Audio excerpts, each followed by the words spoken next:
Gênesis 3, verso 8. Quando ouviram a voz do Senhor Deus, que andava no jardim pela viração do dia, esconderam-se da presença do Senhor, o homem e sua mulher, por entre as árvores do jardim. E chamou o Senhor Deus ao homem e lhe perguntou: onde estás?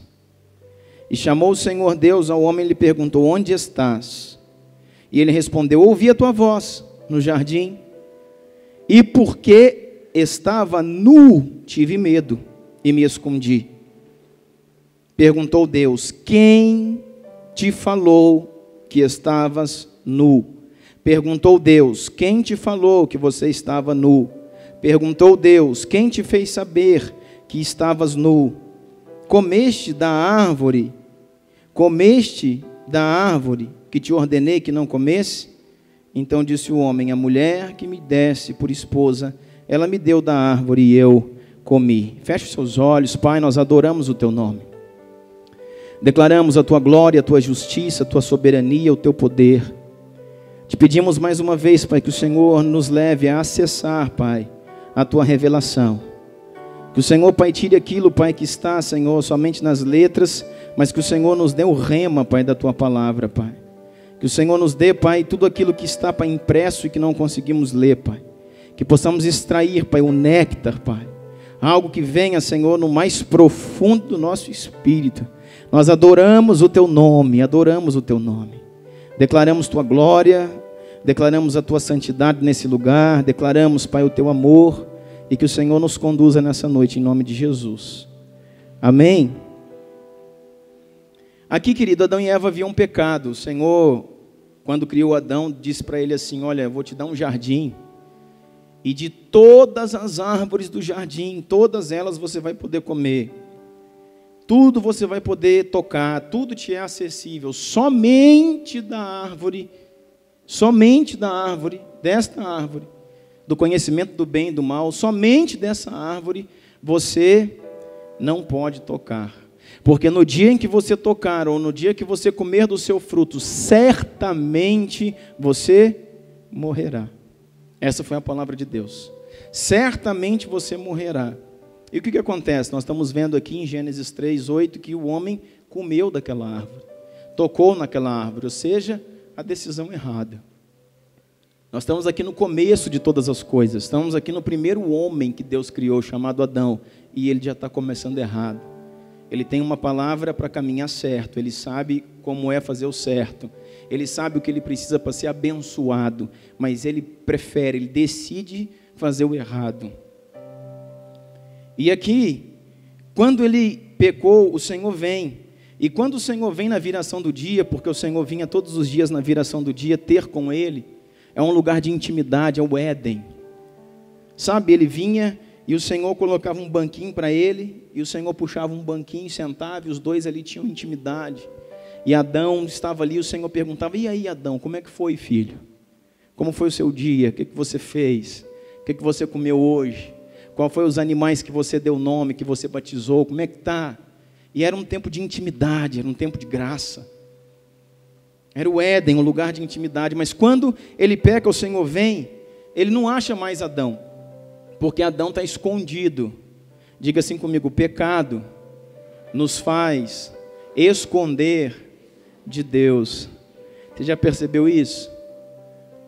Na vida de alguém? Já percebeu isso na sua vida? Que quando você peca, você começa a esconder de Deus.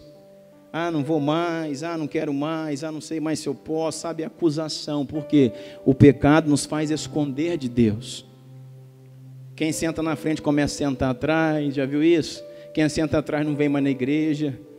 E quem dançava não dança mais, fica meio assim e tal. Aí fala: eu estou triste. Não é triste, irmão, tristeza é uma coisa, o peso do pecado é outra coisa. O pecado nos afasta do Senhor.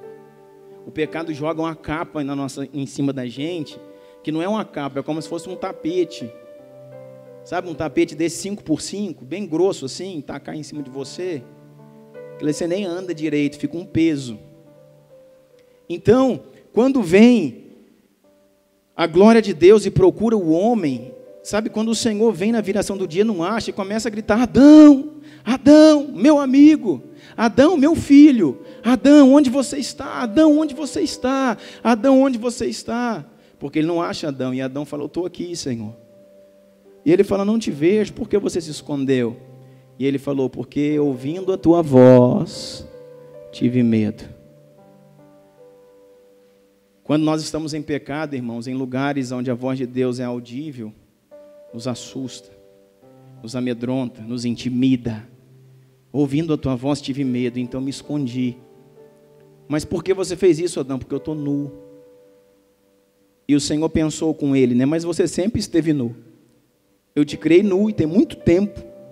Você sempre esteve nu. E a sua nudez nunca foi um problema. Eu te criei nu já fazem muito tempo. Isso nunca foi um problema para você. Mas ele falou: estou nu. Aí vem a segunda pergunta: quem te falou que você estava nu? Vem a segunda pergunta assim, dizendo: quem te disse isso? Quem falou para você? Ou seja, o Senhor está perguntando qual é a voz que você está ouvindo. Não fui eu, o Senhor, que te falei que você estava nu. Não fui eu, o Senhor. Alguém te falou, uma outra voz te falou que você estava nu. De quem é essa voz? Que voz que grita no seu ouvido? Que voz que você está ouvindo? A voz de uma má influência, de um mau amigo? A voz da sua alma? A voz da sua carne?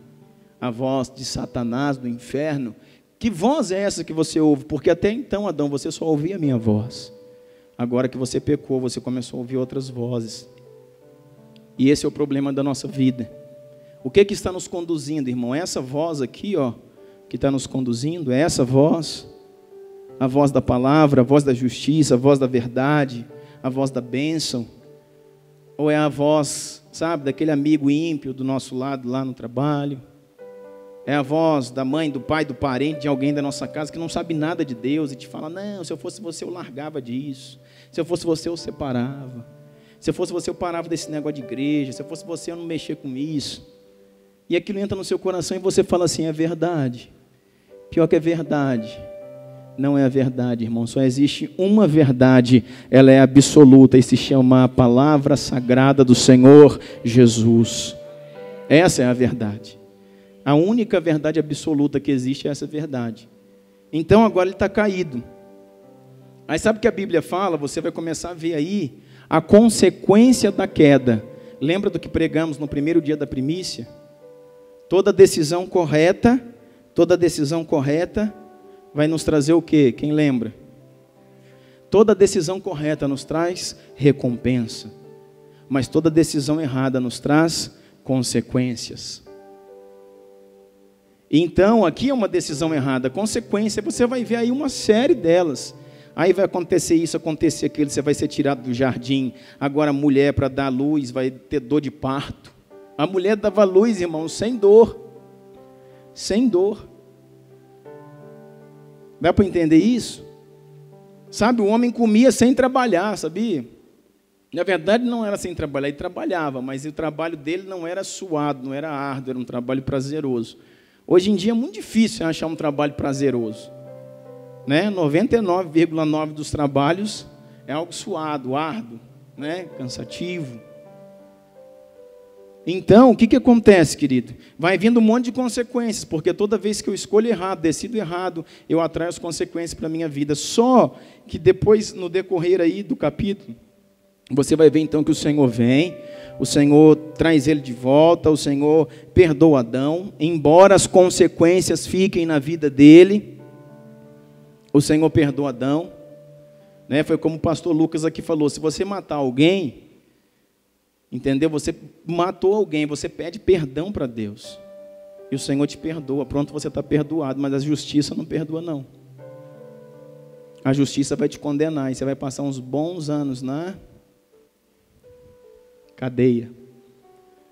Deus, mas como é que eu vou viver isso? O Senhor já me perdoou, não tem nada a ver uma coisa com a outra, irmão. O perdão de Deus é para que você não vá para o inferno, não é para que você saia da cadeia. Está entendendo? O perdão de Deus é para que você, por causa daquele homicídio, não seja condenado ao inferno. Então Deus te perdoou, Mas a consequência, a justiça não te perdoou. O juiz não te perdoou. Então você vai para a cadeia, ficar lá o tanto que for preciso. Porque isso é consequência. Aí o Senhor pega, perdoa Adão, só que ele tem uma série de consequências. Ele se torna até, sabe, existe um relacionamento agora diferente entre Deus e o homem, não era mais como era antes, existem restrições. Só que para que aquilo não aconteça, que agora entrou a maldade no coração dele, ele vê que está nu, o Senhor vai fazer uma coisa, o Senhor vai pegar e vai fazer um sacrifício.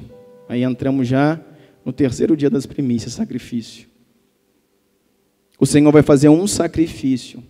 O Senhor vai pegar um cordeiro e o Senhor vai imolar aquele cordeiro. O primeiro sacrifício nas Escrituras foi feito por Deus. Deus vai pegar um cordeiro, vai imolar aquele cordeiro, vai derramar sangue daquele animal. E vai tirar a sua pele e vai cobrir Adão e cobrir Eva. Vai fazer roupagem para ele de pele de cordeiro, de pele de animal. E isso aqui já simbolizava para quem? Simbolizava para Jesus, simbolizava para o Cordeiro de Deus, que tira o pecado do mundo.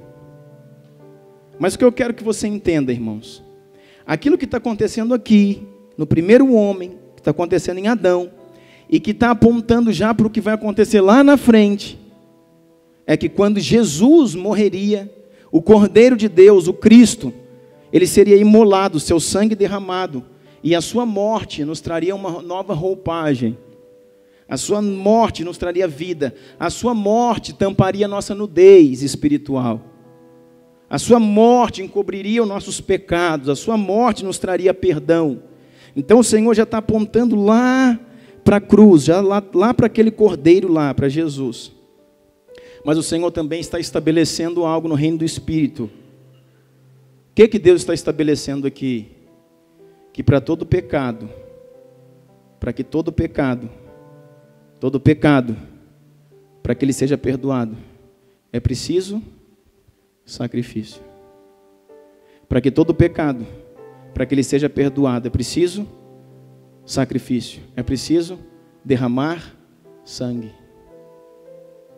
Então agora, por esse cordeiro que está morrendo, o Senhor está cobrindo a nudez de Adão e Eva. Lá na frente, por aquele cordeiro que iria morrer, Deus iria cobrir a nudez de toda a humanidade. Deus iria cobrir a minha e a sua nudez.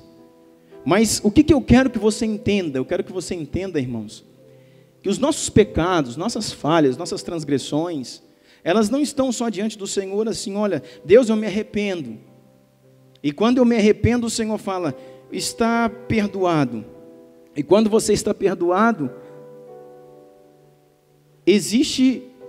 você retorna imediatamente ao lugar onde você estava. Não é assim, querido. Não é assim. Algo que nós precisamos entender, que tudo aquilo que nós conquistamos é pelo nosso exemplo. Tudo aquilo que conquistamos é pelo exemplo. Tudo aquilo que nós somos em Deus ou na igreja é pelo modelo que nós nos tornamos. Se eu não sou uma referência, eu não sou um modelo, na minha empresa, no meu trabalho, na minha igreja, eu não sou coisa nenhuma, não sou nada. No meio em que eu vivo, eu tenho que ser um modelo. Eu tenho que ser uma referência. Então, tudo que eu sou na igreja aponta para o modelo que eu me tornei, por aquilo que eu fui construindo, dia a dia. Irmãos, pode chegar alguém aqui nessa igreja e falar, olha, eu sou cantor, toquei com David Keeler, toquei com não sei o quê, sou guitarrista, sou pregador, sou apóstolo, Ele é tudo, ele é para ele. Para mim, ele não é nada, coisa nenhuma. Para nós aqui na igreja, eu não estou discriminando o irmão, estou falando assim, que tudo que ele traz, nós precisamos saber quem realmente é. Então não é porque ele vem com um currículo cheio de título, porque o reino de Deus, querido, não é feito por currículo, não é feito por título, o reino de Deus é feito por vida de santidade, por modelo que a pessoa se torna. E se ele se tornou um modelo onde ele estava e agregou tudo aquilo para ele chegando aqui, ele vai mostrar para nós, através de quê? Não é do seu canto, não é do seu tocar, do seu instrumento, não é da sua pregação, ele vai mostrar pela sua vida, que realmente ele é uma referência, um modelo. Então ele conquista um lugar. E quando nós caímos de alguma forma, nós jogamos todo o nosso exemplo no lixo. Jogamos todo o modelo que um dia nos tornamos no lixo. Então agora não está mais só ligado à questão de eu pedir perdão para Deus e Deus me perdoar. Deus me perdoou, mas meu modelo ainda está no lixo. O pastor me perdoou, te abençoou, filho. Você pecou, se arrependeu, veio aqui, chorou, me deu um abraço. Eu te perdoo, mas o seu modelo ainda está no lixo. A igreja te perdoou pelo seu pecado, mas o seu modelo, a referência que você era, você não é mais. Ainda que tenha o perdão do pastor, da igreja, ainda que tenha o perdão de Deus. Então como é que eu volto para o lugar que eu estava antes? Reconquistando o seu exemplo, reconquistando o seu modelo, reconstruindo o seu modelo, mostrando que você foi um dia, deixou de ser, mas está voltando a ser pela misericórdia que Jesus te confere. E isso não sou eu que vou falar, isso é um mês. Não, isso é 15 dias. Não, irmãos, é você que vai falar, porque isso pode ser um mês, ou isso pode ser um ano, ou pode ser 2 anos, ou 5 anos.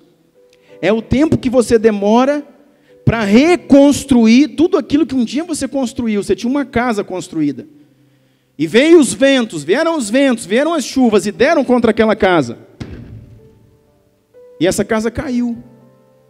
E para construir a casa de novo não é um mês, não dá tempo, prazo não dá.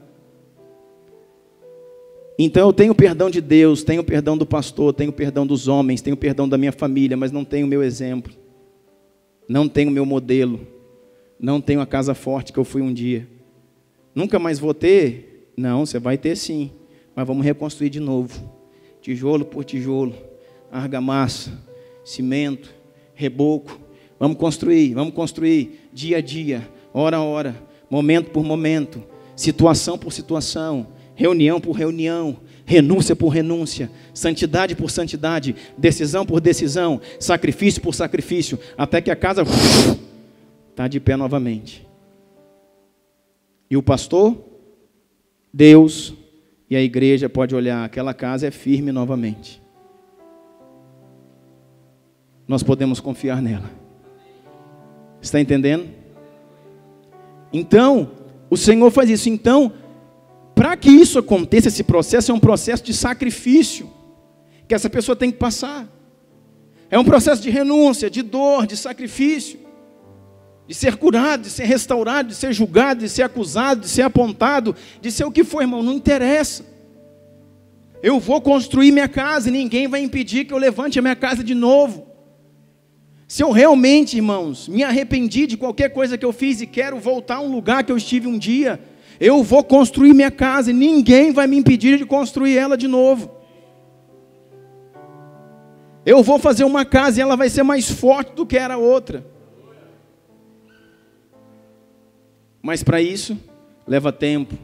Para isso tem as provações, porque novamente,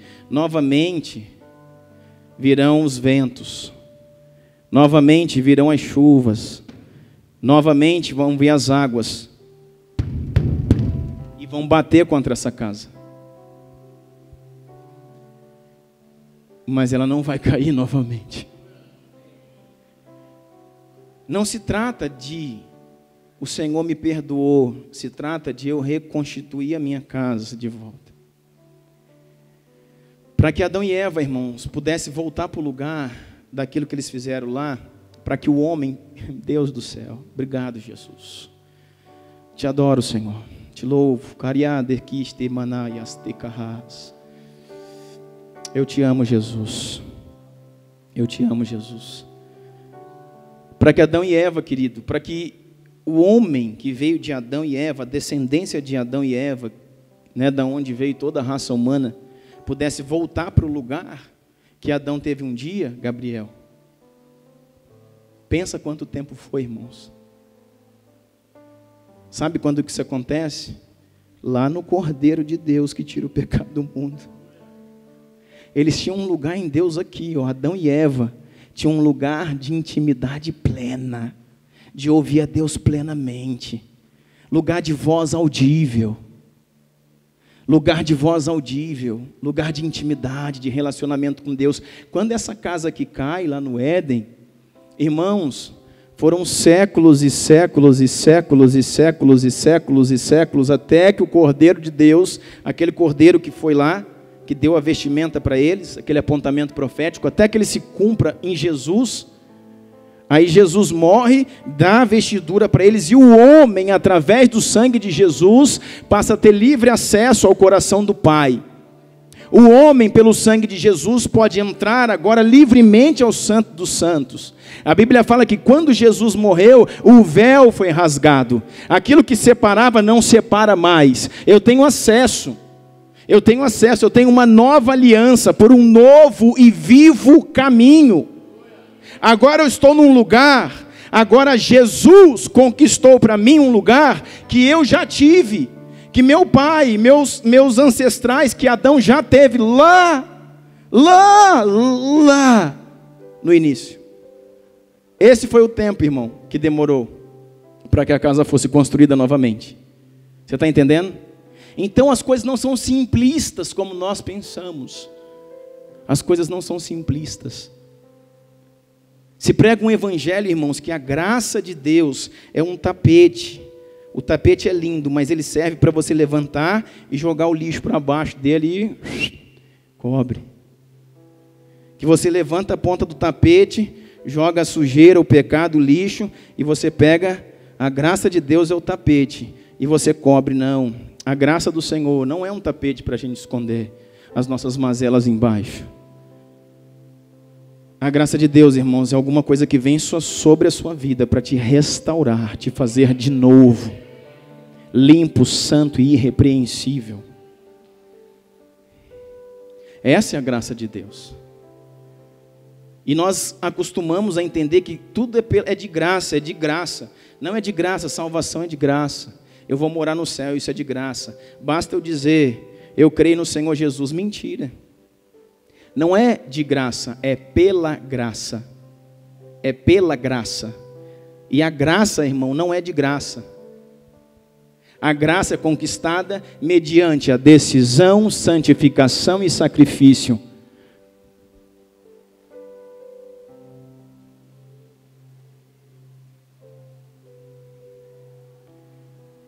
Mas Jesus já pagou o preço por mim? Sim, Ele pagou. E por isso, quando eu o recebo como Senhor da minha vida, eu tenho acesso à eternidade. Mas tenho acesso quando eu o recebo? Não, só isso. Se eu não vivo uma vida de santidade, sacrifício e decisão, eu perco aquilo que a graça conquistou para mim. Ou eu posso ter acesso à salvação em pecado. As coisas não são simplistas, como nós pensamos que somos. Aquilo que é misericórdia é entendido errado pela igreja. Existe algo que precisa ser feito. Então, olha o tempo que essa casa que foi jogada no chão por Adão demorou a ser edificada. Séculos. E só lá em Jesus o homem volta a ter o lugar que Adão teve. Eu tenho o lugar que Adão teve. Você pode ter o lugar que Adão teve. Nós temos o lugar que Adão teve. Por quê? Porque Jesus conquistou para nós. Mas até então o homem não tinha mais esse lugar. Todos pecaram, destituídos, afastados estão da glória de Deus. Como todos pecaram? Adão pecou e transferiu isso para suas gerações. Então, irmãos, é isso que eu quero falar para você. Tudo que nós vamos fazer, esse processo nosso de volta precisa de sacrifício. Preciso de sacrifício. Eu quero que você abra comigo a sua Bíblia. Eu quero mostrar uma coisa para você. Quero que você abra em João, o Evangelho de João, no capítulo 21.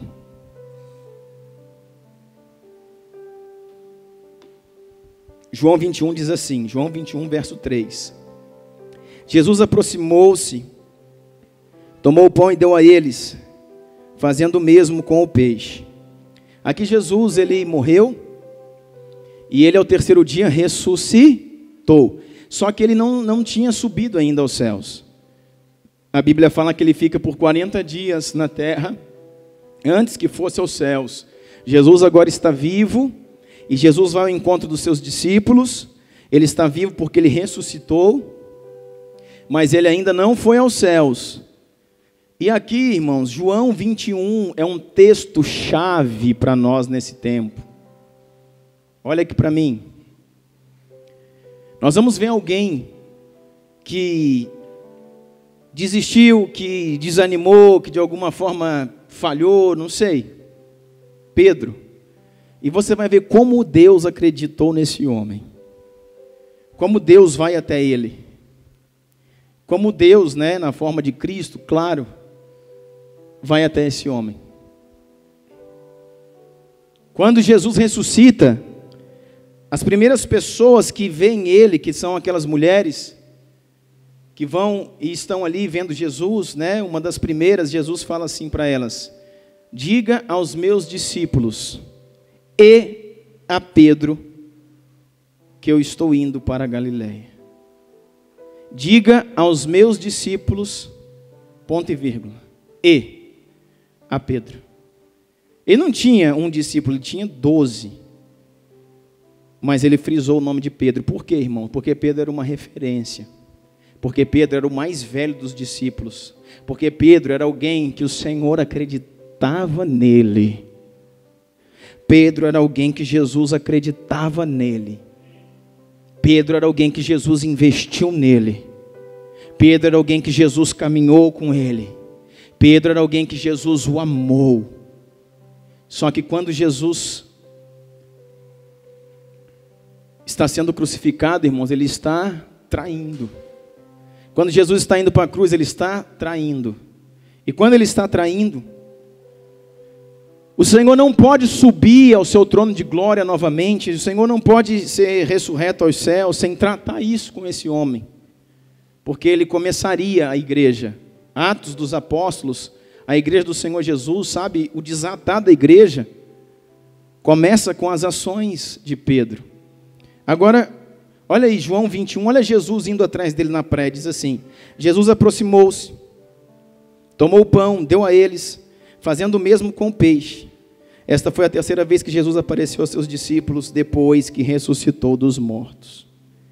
Depois de comerem, Jesus perguntou a Simão Pedro: Simão, filho de João, você me ama mais do que estes? Disse ele: sim, Senhor, tu sabes que te amo.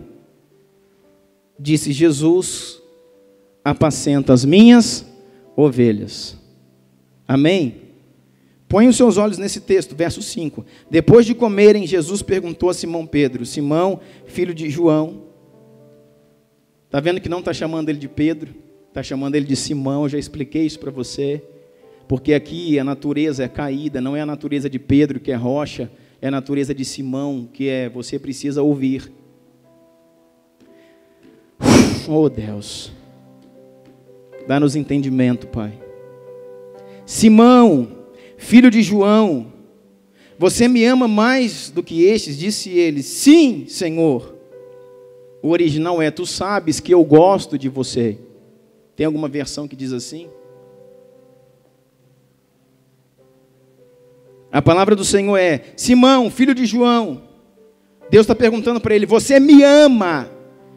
E não é um amor comum. O Senhor está perguntando: você me ama e me ama mais do que estes que são esses? Os outros discípulos. Ou seja, você me ama mais do que todos eles? E ele diz: tu sabes que gosto de você.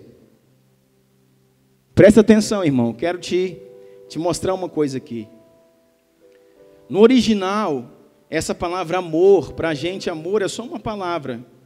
E nós usamos amor para todas as coisas. No grego, que é a letra que o Novo Testamento foi escrito, o idioma que o Novo Testamento foi escrito, no grego, amor tem 4 referências. Amor storge, que fala sobre um amor de família. Amor eros, que fala sobre um amor de homem e mulher, um amor sexual, amor eros. Amor filos ou filéu fala do amor de uma mãe para um filho. E amor ágape, que é o amor de Deus, o amor total, o amor completo, o amor sacrificial. Qual é o amor que dá a vida? Amor ágape. Amor sacrificial, dá vida, amor ágape. O amor ero é o amor de homem e mulher. Atração, sexo. Esse amor no grego era chamado eros, amor eros. O amor de uma família, amor estorge. O amor de uma mãe para um filho, amor filos ou filéu. Aqui, no original, segundo a concordância de Strong, o Senhor está perguntando para Pedro: Pedro, tu me amas? E esse amor é ágape. Tu me amas sacrificialmente, da forma que dá a sua vida por mim? E Pedro responde: tu sabes que eu gosto de você. Ele está respondendo assim: amor, Jesus, eu te amo com amor filos. Eu gosto do Senhor, mas não te amo com amor ágape. Aí o Senhor pergunta novamente. Novamente Jesus lhe diz: Simão, filho de João, você me ama de uma forma ágape? E ele respondeu: sim, Senhor, tu sabes que te amo. Disse Jesus: apacenta as minhas ovelhas. Pela segunda vez. Terceira vez ele disse: Simão, filho de João, você me ama? E aqui o Senhor, pela terceira vez, agora desce no nível dele. Na terceira vez o Senhor está perguntando para ele: você me amas com amor filéu? E a Bíblia diz assim: Pedro ficou magoado, entristecido por Jesus lhe ter perguntado pela terceira vez: você me ama? E disse: Senhor, tu sabes de todas as coisas, e sabes que eu te amo de forma filéu. Disse Jesus: apacenta as minhas ovelhas. Eu quero passar uma coisa para você. Quando o Senhor vai atrás dele, quando Jesus ele morreu, quando Jesus foi crucificado, Pedro foi o primeiro discípulo a fugir. Pedro teve medo. Ainda lá no Sinédrio, ainda no pátio do sumo sacerdote, onde Jesus foi julgado e também foi açoitado, ali naquele lugar, Pedro já começou a negar a Jesus. Pedro teve medo da morte, começou a se afastar do Cristo, começou a fugir, começou a se esconder. E depois, quando Jesus morreu e ele, ao cantar do galo, ele traiu Jesus pela terceira vez, então toda a sua casa forte, ela veio abaixo. Tudo o que Pedro tinha construído caiu por terra. Toda a sua formação, toda a sua fé, toda a sua ação em torno do Senhor caiu. E Jesus, antes de subir aos céus, ele ressuscita e vai atrás de Pedro. Sabe onde que Pedro negou Jesus? Lá no pátio do sumo sacerdote. A Bíblia fala que ele se assentou numa fogueira para se esquentar, estava muito frio. E ali tinha um peixinho, ali fazia-se uma fogueira para se esquentar e assar um peixinho, e Pedro se assentou ali. A história fala que Pedro era conhecido do sumo sacerdote, pela pescaria que Pedro fazia, que não era uma pescaria pequena. Diz até alguns historiadores que Pedro fornecia peixe para o sinédrio. Ele era conhecido do sumo sacerdote. Então, quando ele chega ali, já era, conhecido de todos a história de que Pedro havia se convertido ao cristianismo. Que Pedro, o pescador Pedro, que era chefe de uma frota de barcos, ele havia largado tudo para seguir a Jesus. E não se via mais Pedro pescando. Por quê? Aquele que antes pescava peixes, agora pesca homens. Ele é um pescador de homens, ele está caminhando com Jesus, aquele que é chamado o Filho de Deus, aquele que se diz ser o Messias. Mas agora, quando Jesus é preso, Pedro vai até lá, e quando Pedro está sentado, se aquecendo ali, as pessoas olham para ele: olha aqui, eu sei quem é você é o pescador, você é o Pedro, você é o dono daqueles barcos, foi você que deixou a frota de barcos para seguir a Jesus, você é um dos seguidores dele, você já até fala como eles. Ele falou: de forma nenhuma eu sou. E a casa dele foi caindo, de pouco a pouco. De forma nenhuma eu sou. E ele foi negando a Jesus, como nós negamos com os nossos atos, com as nossas falhas. E a sua casa foi caindo. Agora Jesus volta para cá e traz ele para onde? A nossa vida funciona assim. Jesus agora senta de novo com ele, perto de pão. Lá tem pão e tem peixe na brasa. E tem ali uma fogueira. E Jesus fala, senta aqui. Se aquece do frio. Jesus senta do lado dele.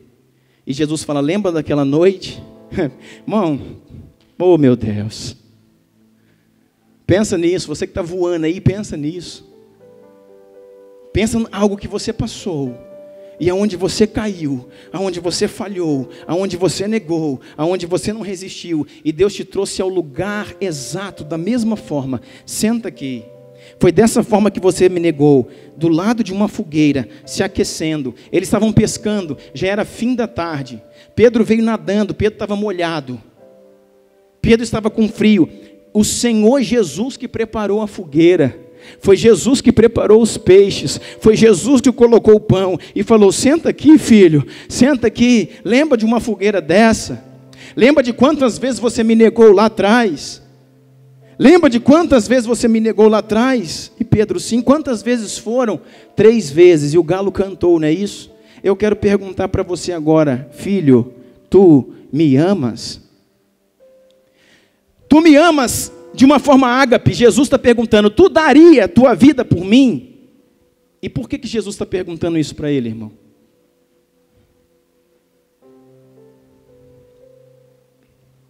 Porque da boca dele tinha saído essa expressão. Jesus não estava exigindo dele mais do que qualquer homem poderia dar. Porque eu não posso perguntar para você se você pode dar sua vida para Jesus. Eu até posso perguntar, mas eu não sei qual é a sua resposta. E não sei se ela é verdadeira.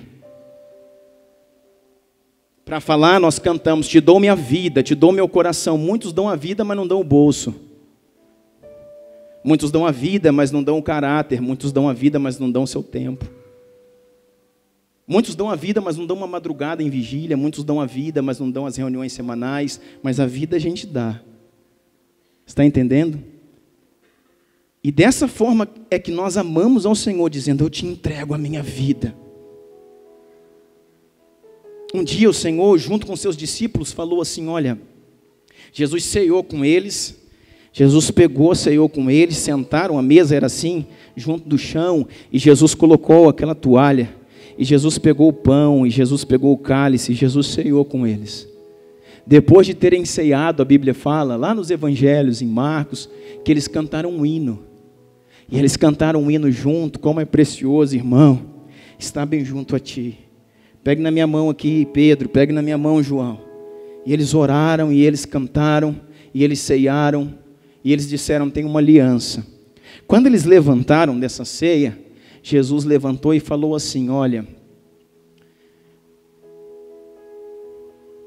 daqui a alguns dias, um de vocês vai me trair. Meu Deus. Está entendendo? Eu estou pregando algo simples para você, mas se você não entrar no que eu estou falando, você vai perder. O Senhor falou assim, algum de vocês vai me trair. Aí Pedro faz 2 afirmações. A primeira que ele faz é, eu jamais te trairei. E Jesus olha para ele e diz, Pedro, daqui a alguns dias, um de vocês irá me trair. E Pedro diz, eu jamais te negaria. E diz mais, complementa, mais do que isso, Senhor, eu estou pronto a morrer por ti. Você já falou isso alguma vez? Eu não sei se você já, eu já falei. Muitas vezes, eu te dou minha vida, quer dizer, eu morro por ti. Eu te dou minha vida, eu te dou meu coração, toma tudo que é meu, eu te entrego tudo. Até que ponto, querido, você vive o que você canta? Você vive o que você prega? Você vive o que você faz aqui com suas notas musicais? Você vive o que você faz com esse microfone na mão? Até que ponto você vive isso. Sabe por quê? Porque Deus vai te levar a viver aquilo que você canta. Deus vai nos levar a viver aquilo que pregamos. Deus vai nos levar a viver aquilo que cantamos. E o Evangelho não será simplista como nós pensamos. Tudo é fácil, tudo é por uma palavra, tudo é por uma decisão, não. Agora, Jesus chega para ele e diz assim: senta aqui, filho. Olha aqui, o mesmo ambiente que você me negou 3 vezes diante de uma fogueira. Agora, diante de uma fogueira, eu te dou a chance de restaurar tudo. Eu pergunto, você me ama? Ou seja, a pergunta é, você dá a sua vida por mim? Aí aquilo constrange o coração de Pedro. E Pedro começa a chorar. E Pedro não havia dado a vida por ele. Porque no primeiro momento em que Jesus está sendo pego, crucificado, Pedro está no mesmo momento negando, dizendo: eu não o conheço, eu não o sigo, eu não estou com ele, eu sou uma farsa. É o que Pedro está falando. Ou seja, Pedro está com medo. Pedro só está dizendo: ele vai ser crucificado e eu não vou ser crucificado junto. Pedro está fugindo. Pedro está saindo diante dele. Existe um texto na Bíblia que fala que os olhares se cruzam.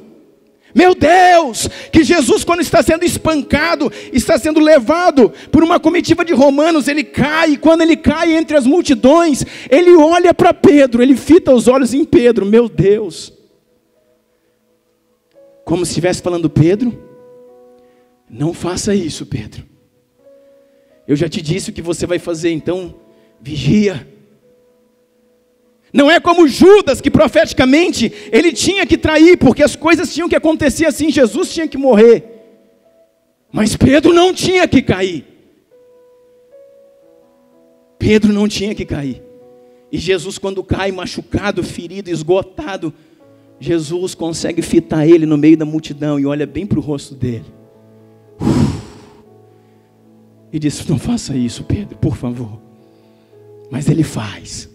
Porque é assim que nós fazemos. Depois de conhecê-lo, depois de amá-lo, depois de caminhar com ele, depois de entender quem ele é, nós conseguimos deixá-lo, nós conseguimos traí-lo, nós conseguimos falhar com ele. É assim que nós fazemos. Nós somos Pedro. E ele é um Deus tão lindo, tão misericordioso e tão poderoso, que ele volta para nos buscar. Que ele volta para nos trazer de volta.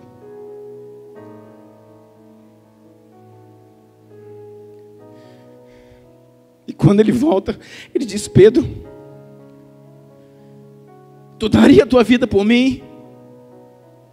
E Pedro não pode mentir de novo. Nós não podemos mentir a 3ª, 4ª, 5ª, 20ª vez. Nós precisamos um dia falar a verdade para o Senhor. E ele está falando: Deus, quando Deus falou, tu daria vida por mim, ele está dizendo: não, eu não posso dar a minha vida por ti, tu sabe que não, porque lá eu já te traí, lá eu já falei contigo. E o Senhor olha para ele e diz assim, a segunda pergunta que Jesus fala, foi exatamente o que ele proclamou lá: tu me amas mais do que todos eles? Porque sabe o que ele tinha dito?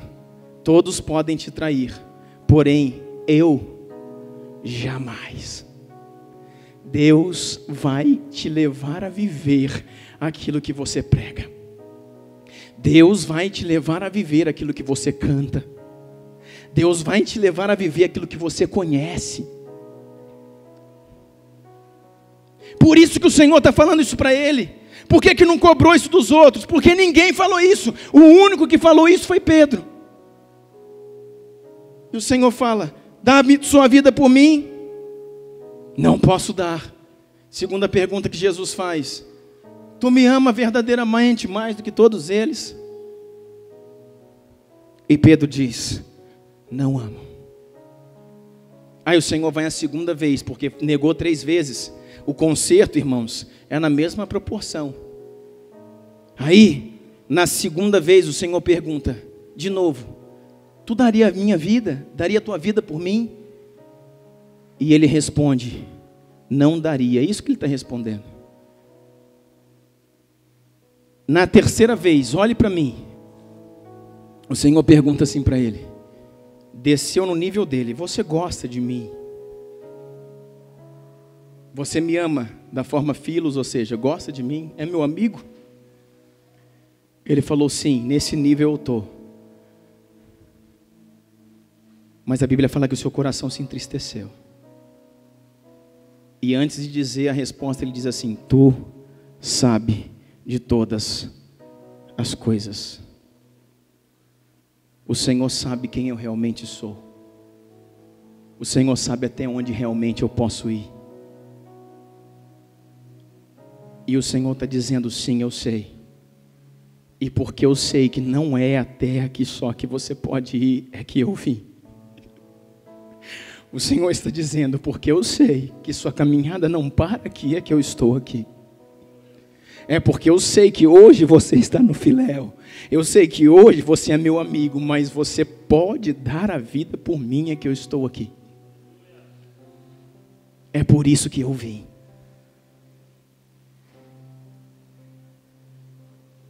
E sabe o que a palavra fala?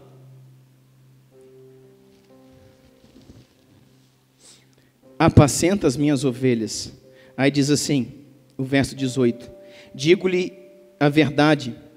Quando você era mais jovem, você se vestia e ia por onde queria, mas quando você for velho, estenderás as mãos e outras pessoas o vestirá e o levará para onde você não deseja ir. Jesus disse isso.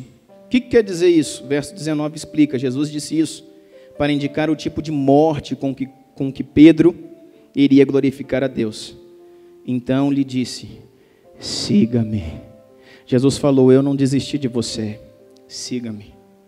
Só que deixa eu mostrar uma coisa para você muito forte, irmão, muito forte. Nós estamos no final de verdade, mas escuta isso. Isso aqui é muito forte. O Senhor agora está dando a segunda chance. Você está vendo que o Senhor está dando a segunda chance para Pedro? Está dizendo, siga-me. Mas por que o Senhor está dando a segunda chance para ele? Porque sabe, irmãos, que ele não havia chegado no limite dele. Que até então, ele falou mais do que devia, ele não podia dar o que ele disse que podia. Sabe qual é o nosso problema? Nós achamos que amamos a Deus num nível, mas não amamos. Que nós estamos num nível de envolvimento com Deus que não estamos. Que nós podemos dar a Deus o que não podemos dar. E quando isso entra no nosso coração, entra como uma flecha, porque a gente começa a ver na realidade quem verdadeiramente somos. Em Pedro, nós vemos quem somos. Agora deixa eu te falar uma coisa. No que consiste a graça de Deus e o recomeço? Escuta isso em nome de Jesus. Joga esse flash aqui para mim. No que consiste, o que consiste a graça de Deus e o recomeço? Deus não está dando uma chance para ele, Mateus. Deus não está perdoando Pedro e dizendo, siga-me, vem caminhar comigo de novo e está tudo certo na sua vida. E você pode andar do jeito que você quer. Porque você na verdade é livre. Porque você na verdade você vai e volta, você faz. Não, Deus está falando assim, você vai vir de novo comigo. Porque eu estou te dando uma segunda chance de morrer por mim. Está entendendo isso? Você teve a primeira chance de cumprir o que você falou. Você falou que me amava mais do que todos eles. E você falou que estava pronto a morrer por mim. Na primeira prova, você falhou naquilo que você disse. Eu vou te dar a segunda chance de cumprir o que você disse. Deus não estava falando para ele, vem para que sua vida seja uma bênção. Venha para que você tenha a segunda chance de morrer por mim.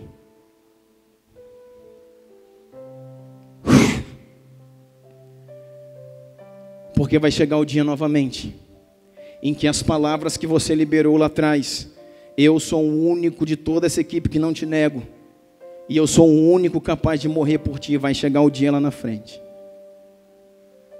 E você vai ter a segunda chance de fazer isso, e assim foi. E o Senhor já profetizou sobre ele, na sua velhice, eles virão, estenderão as suas mãos, e farão com o que você não pode, não quer fazer. Sabe o que ele está dizendo? Você vai morrer como eu, a sua morte será cruz.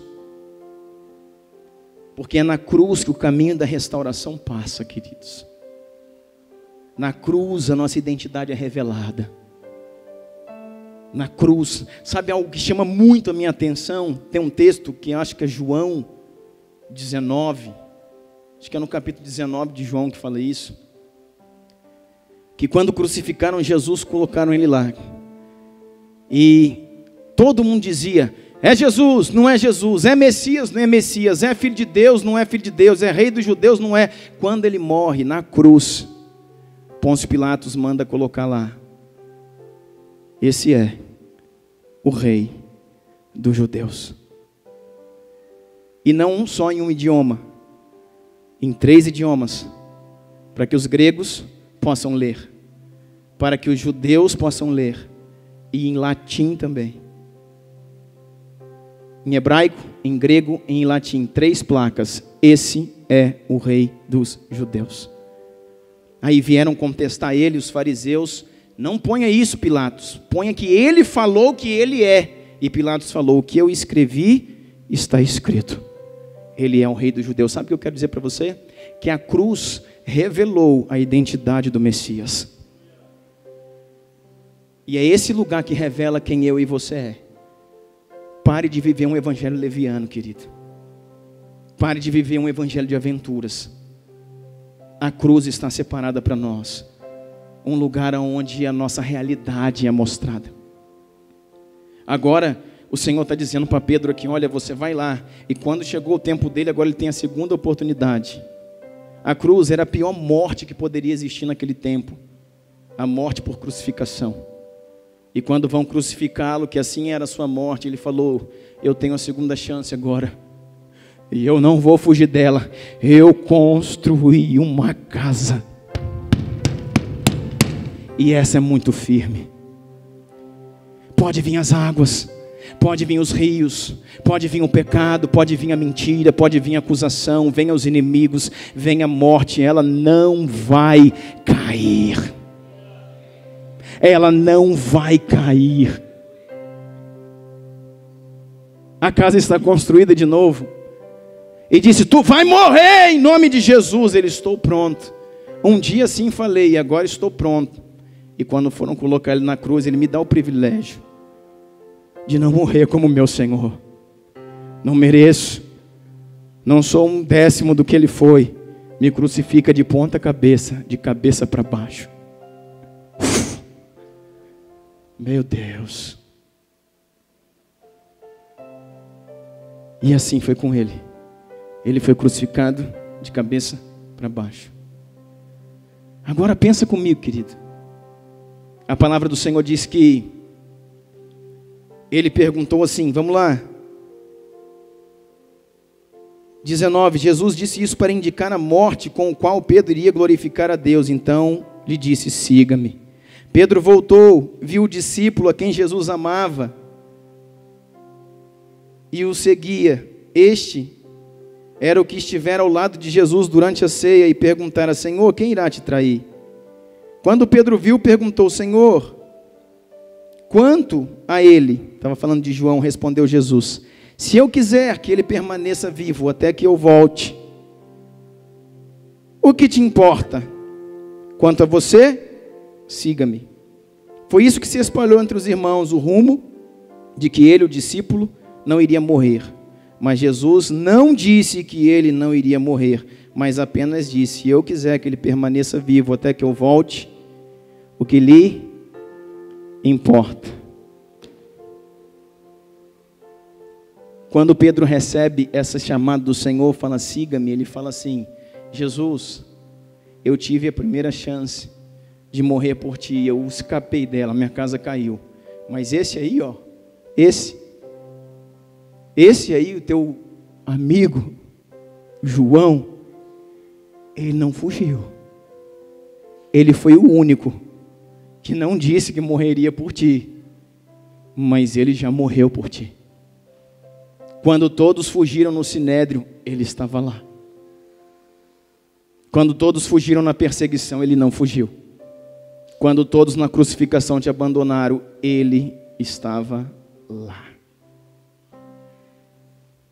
O nome Pedro, como eu falei para você aqui, Pedro é rocha, mas a origem, o nome de Pedro foi mudado, ele se chamava Simão. Simão vem da origem Simeão, que significa ouve, escuta o que eu falo. Mas João significa em hebraico Yohanan. E o prefixo do nome de Deus, Yahweh ou Yahvé, Hanan, graça.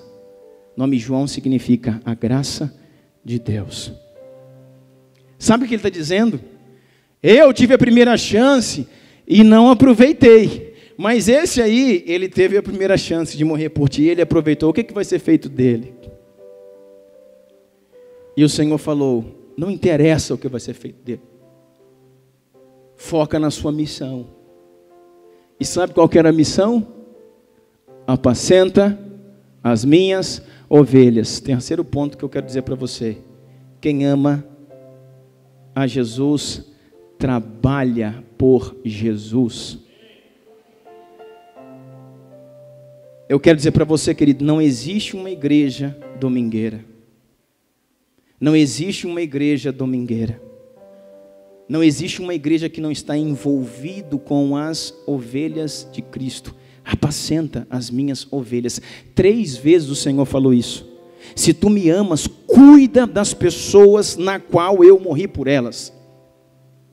Deus, eu não aguento mais cuidar dessas pessoas. Existem momentos, não estou falando eu não, estou falando um pensamento que a gente pode ter. De tanto se envolver com tantas coisas, dizer, Deus, não aguento mais, Deus, é tanta coisa, Deus, é isso. Deus vai falar para você, se não for por elas, faça isso por mim. Porque Deus está falando, você é o meu discípulo. E eu estou falando, apacenta as minhas ovelhas. As ovelhas são minhas, por elas eu morri. E se você me ama, cuide delas. Não existe um evangelho, irmãos, que a gente não se envolve com as pessoas, que a gente não cuida de pessoas, que a gente não aconselha pessoas, que a gente não ganha pessoas. Esse evangelho não existe.